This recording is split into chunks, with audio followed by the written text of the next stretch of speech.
Hi students, we already started the second chapter, Mechanical Properties of Fluids. In first video, we already learned that what is meant by fluid, which are the properties of fluid, which is the SI unit of pressure, what is meant by pressure, and the different units of pressure. Pressure measured in torr, Newton per meter square, as well as Pascal, as well as bar. These are the different units of pressure. Now we have to see that is a pressure due to liquid column in this video. Pressure due to liquid column हे पाहायचं आहे. आता ह्या व्हिडिओमध्ये आपण एका liquid कंटेनरमध्ये किंवा कंटेनरमध्ये लिक्विड फिलअप करणार आहेत आणि त्यामुळं किंवा त्याच्यामध्ये एखादा इमॅजिनरी कॉलम गृहीत धरून त्याच्यामुळं असणारं प्रेशर आपल्याला कॅल्क्युलेट करायचं आहे, म्हणजे pressure due to liquid column. तर त्यासाठी consider a liquid filled in a container. This is the container and this is the liquid filled in this container, and we have to consider an imaginary column of height h and area of cross section, that is A, inside that liquid, and due to this column we have to calculate the pressure. आता यासाठी consideration कुठले कुठले गृहीत धरावे लागतील. A means area of cross section of that liquid cylindrical surface और cylinder. Next consideration आहे rho density of this fluid, म्हणजे ह्या फ्लुइडची डेन्सिटी आपण रो इतकी कन्सिडर केली. A is the area of cross section of this imaginary cylinder which is consider inside this liquid. Next आहे H is the height of that imaginary cylinder. आता विचार करू की याच्यावरती फोर्स किती ॲक्ट होईल. आपल्याला काढायचे प्रेशर काढायचं तर काय सांगावं लागेल, force applied per unit area काढावं लागेल because of the definition of pressure और the formula of pressure that is force applied per unit area. मग फोर्स कॅल्क्युलेट करायला जाऊ. ह्या लिक्विड कॉलममुळं एक्झर्ट होणारा फोर्स किती असेल हे काढू. इथं फोर्स किती किमतीचा असेल, फोर्स किती असेल तर फोर्स असेल एम जी इतका. M mass of this liquid in that this imaginary cylinder, and then that is g is the acceleration due to gravity at that place. आता आपण फोर्स काढला, पण फोर्समध्ये ज्या लिहिलेला मॅग्निट्यूड आहे, फॉर एक्झाम्पल एम म्हणजे मास of this liquid in this imaginary cylinder.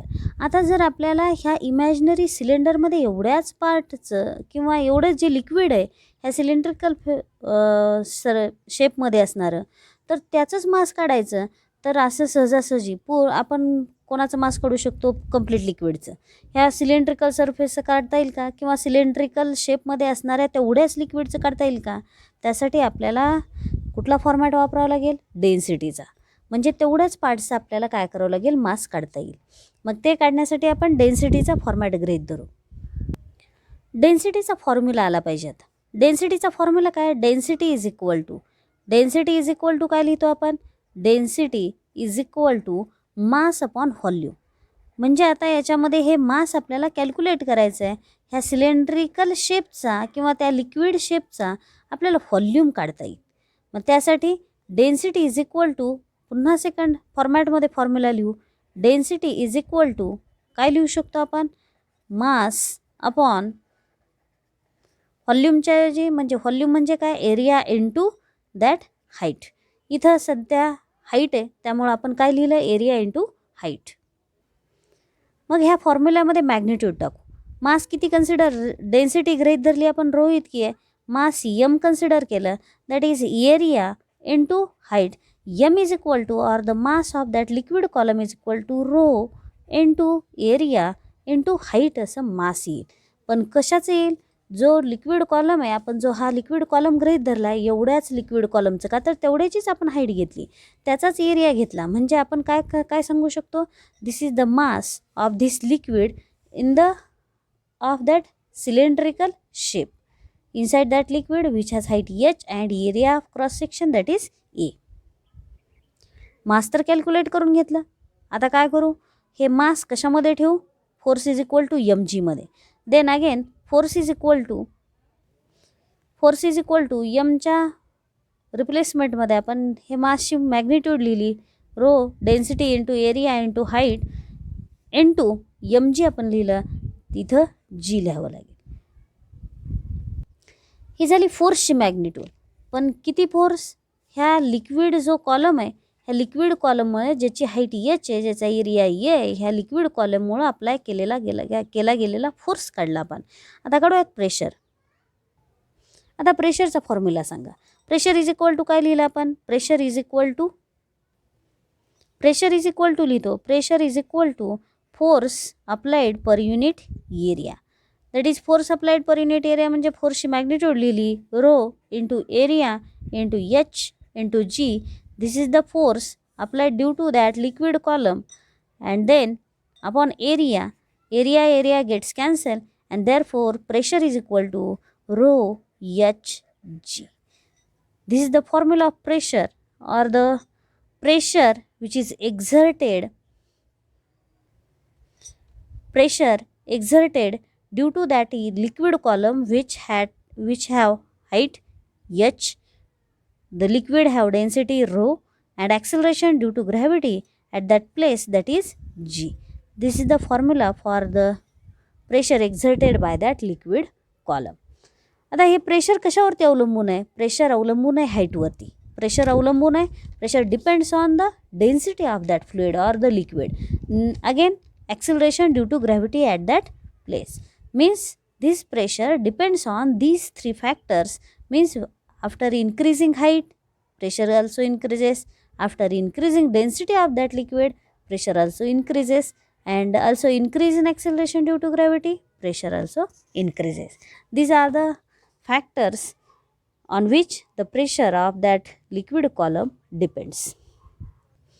आपल्याला हेही लक्षात आलं की हा जो एरिया आहे, जो आपण एरिया ए कन्सिडर केला, हा एरिया तुम्ही कितीही असला तरी त्याच्यावरती मात्र प्रेशर अवलंबून नाही. म्हणजे pressure is independent on the area or the area of that shape which is considered inside the liquid. Pressure depends on the three factors, that is height, density and acceleration due to gravity at that place. त्यामध्ये हाही point आहे, तुमच्या कंटेनरची size काय आहे किंवा container कुठल्या शेपचं आहे याच्यावरती मात्र प्रेशर अवलंबून नाही.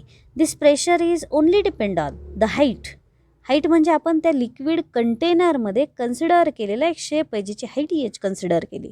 म्हणजे ते कंटेनर किती मोठं आहे किंवा काय याच्यावरती मात्र प्रेशर अवलंबून नाही. Pressure is only depend on the height which is considered in that container.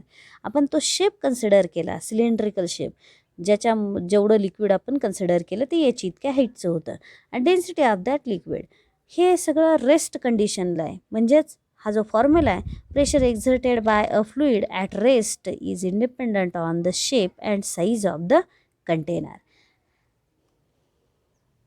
This pressure is equal to h rho g, or the height into density into acceleration due to gravity, is true for liquids as well as for the gases.